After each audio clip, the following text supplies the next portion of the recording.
Hello everyone, welcome to my channel. আমি পরিণীতা আর আমার নতুন একটা ভিডিওতে আপনাদের অনেক অনেক স্বাগত জানাই। আর এখন ঘড়িতে বাজে সকাল 9:30, তো এখন থেকে আমি আমার ব্লগটা স্টার্ট করছি। আর আজ সোনাইকে ব্রেকফাস্টে দেবো সুজি আর কলা, তো তার জন্য এখানে নিয়েছি 1 চামচ মতন সুজিটা আমি দুবার ভালো করে ধুয়ে নিয়েছি। আর এরপর জল দিয়ে বসিয়ে দিলাম, যেরকম নর্মালি সুজি হয় সেভাবেই করে নেব। আর সামান্য মিষ্টির জন্য দিয়ে দিচ্ছি 1 টুকরো তাল মিছরি।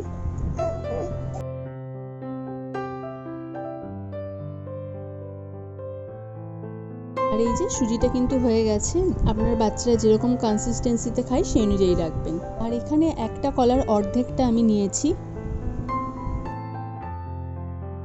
এখন কিন্তু আমি কোনো কিছু একদম পিউরি করে ওকে দিই না, হাত দিয়ে একটু স্ম্যাশ করে ওকে দেব। তো কলাটা হাত দিয়ে একটু স্ম্যাশ করে নিচ্ছি। আর এই যে কলাটা কিন্তু আমি ভালোভাবে স্ম্যাশ করে নিয়েছি। আর এরপর তৈরি করে রাখা সুজিটা এর মধ্যে দিয়ে দিচ্ছি। আর এরপর দুটোকে একসঙ্গে মিক্স করে নিলেই কিন্তু সোনাইয়ের সকালের ব্রেকফাস্ট রেডি, সুজি দিয়ে কলা। খাবার বানানোর আগে ওর বাটি, চামচ, বোতল কিন্তু সব আমি ফুটিয়ে নিয়েছি। আর একটা বাটি কিন্তু আমি একবারই ব্যবহার করি।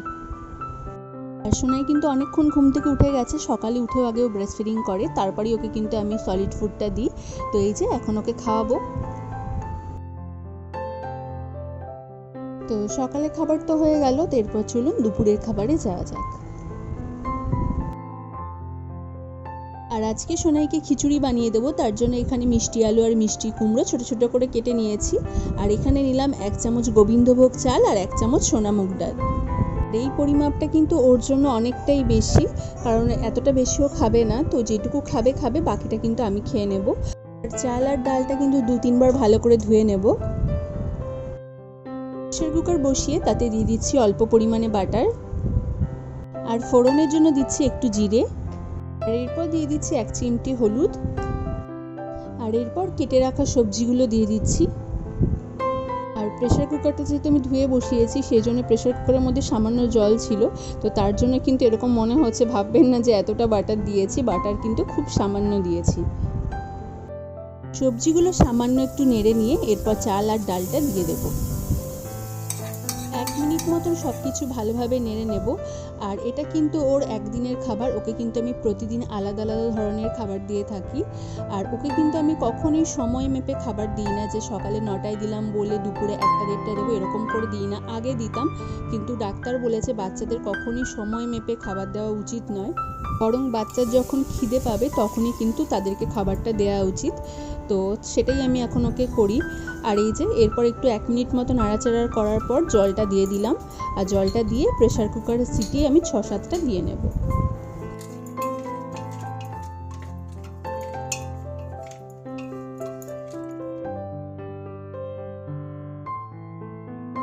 আর প্রেসার কুকারে আমি 6টা সিটি দিয়ে নিয়েছিলাম। আর এই যে দেখুন খিচুড়িটা কিন্তু একদম তৈরি হয়ে গেছে।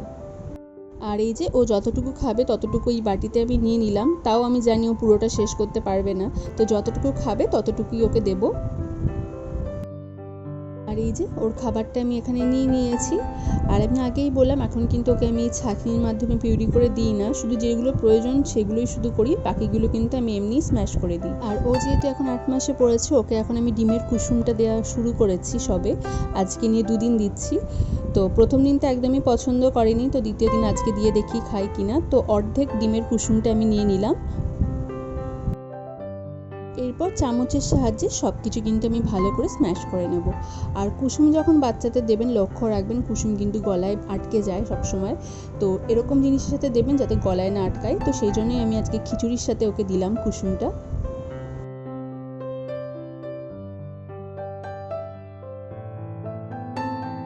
আর এই যে খিচুড়িটা কিন্তু একদম রেডি, এরকম কনসিস্টেন্সি হয়েছে। তো এবার ওকে খাওয়াবো।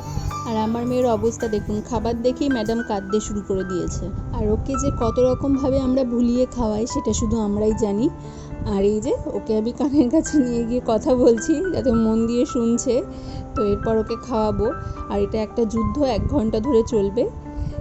আর ওর যেহেতু 8 মাসে পড়েছে, কিন্তু এখনও সেভাবে কিন্তু বসতে শিখলেও অনেকক্ষণ ধরে বসে থাকতে পারে না, তো সেই জন্য এখন এইভাবেই উঁচু করে ওকে খাওয়াই।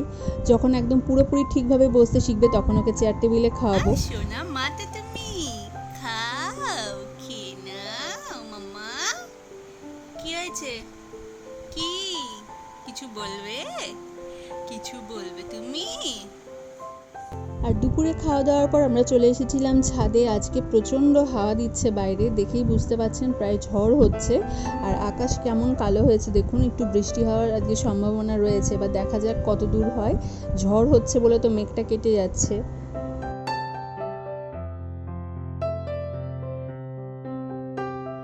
আর এখন যা প্রচণ্ড গরম পড়েছে, তাতে যদি একটু ঝড় বৃষ্টি হয় তাহলে কিন্তু সব মানুষই একটু শান্তি পাবে। তো এরপর চলে এলাম ওর রাতে ডিনার নিয়ে। এখন ঘড়িতে বাজে 8:30। তো এখন ওর খাবারটা আমি বানাচ্ছি। আজকে ওকে দেবো আমি মাখানা সেরেলাক। তো মাখানা সেরেলাকটা শেষ হয়ে গেছে বলে আবার আমি বানাচ্ছি মাখানা সেরেলাকটা। তার জন্য ফ্রাইং প্যানে এখানে দিয়ে দিলাম বাটার, আর তারপরে দিয়ে দিচ্ছি 1 বাটি মতন মাখানা। প্রথম যখন ওকে আমি মাখানার সাথে ইন্ট্রোডিউস করিয়েছিলাম তখন কিন্তু আমি মাখানাটা রোস্ট করেছিলাম এমনি নর্মালি, কোনো রকম বাটার বা ঘি কিন্তু ব্যবহার করিনি, কারণ প্রথমবার ও স্যুট করবে কি করবে না। মাখানা থেকে কিন্তু অনেক বাচ্চার অ্যালার্জিও হয়, সেটাও কিন্তু লক্ষ্য রাখতে হবে। তো সোনাইয়ের সেরকম কোনো অসুবিধা হয়নি, তো তাই আমি ভাবলাম যে এরপর একটু বাটার দিয়ে রোস্ট করে দেখি মাখানাটা কেমন লাগে। আর আপনারা তো জানেনই মাখানা কিন্তু একটা সুপার ফুড, এর মধ্যে অনেক পুষ্টিগুণ রয়েছে, এটা কিন্তু বাচ্চাদের জন্য ভীষণই ভালো। তো মাখানাটা আমি হালকা করে ড্রাই রোস্ট করে নেব। আর মাখানা কিন্তু কখনোই বাচ্চাদেরকে কাঁচা দেবেন না, সবসময় কিন্তু ড্রাই রোস্ট করে দেবেন। সেটা নর্মালও করতে পারেন বা ঘি বা মাখন দিয়েও কিন্তু করতে পারেন। আর আমি একটা ভেঙে দেখিয়ে দিলাম, তার মানে কিন্তু মাখানাটা ঠিকঠাক ড্রাই রোস্ট হয়ে গেছে। এরপর মিক্সার গ্রাইন্ডারে আমি গুঁড়ো করে নেব। আর এই যে মাখানা সেরেলাকটা কিন্তু একদম রেডি, আর বাটার দেওয়ার ফলে একটা ভীষণ সুন্দর একটা ফ্লেভার বেরোচ্ছে। আর আমার কিন্তু এমনি মাখানা এই যে বাটার দিয়ে রোস্ট করলাম, খেতে কিন্তু এমনি শুধু শুধু খুবই ভালো লাগে। এটা কিন্তু খুব ভালো একটা স্ন্যাক্স। আর এই যে পাউডারটা কিন্তু একদম মিহি হয়ে গেছে, ঠিক এরকমই কিন্তু হবে। এরপর এটা ঠান্ডা করে নিয়ে একটা এয়ারটাইট কন্টেনারে আপনারা অনেক দিন অবধি সংরক্ষণ করতে পারবেন। তো এরপর আমি ওকে মাখানা সেরেলাকটা কীভাবে খাওয়াই সেটা আপনাদের দেখাবো। এরপর বাটিতে নিয়ে নিলাম 1 চামচ মতন মাখানা সেরেলাক। মাখানা সেরেলাকটা ওকে এক এক দিন এক এক রকমভাবে দিই, তো আজকে ওকে খেজুরের সাথে দেব। তার জন্য এখানে একটা খেজুরে ভালোভাবে খোসা ছাড়িয়ে ধুয়ে আমি একটু জলের সাথে ফুটিয়ে নেব।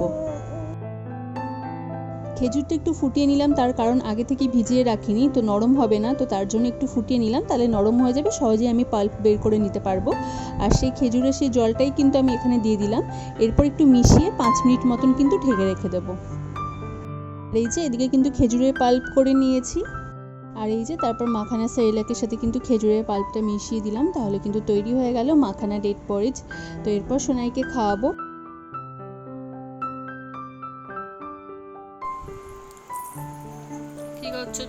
আর প্রতিবার খাবার খাওয়ার পর কিন্তু ওকে অবশ্যই জল দিই, কিন্তু আমার মেয়ে একদমই জল খেতে চায় না, তবুও যেটুকু ভুলিয়ে ভালিয়ে হোক খাওয়াই। তো ভিডিওটা তাহলে এখানেই শেষ করছি। ভিডিওটা ভালো লাগলে একটা লাইক করে দেবেন এবং চ্যানেলটা সাবস্ক্রাইব করে দেবেন। দেখা হচ্ছে পরের ব্লগে।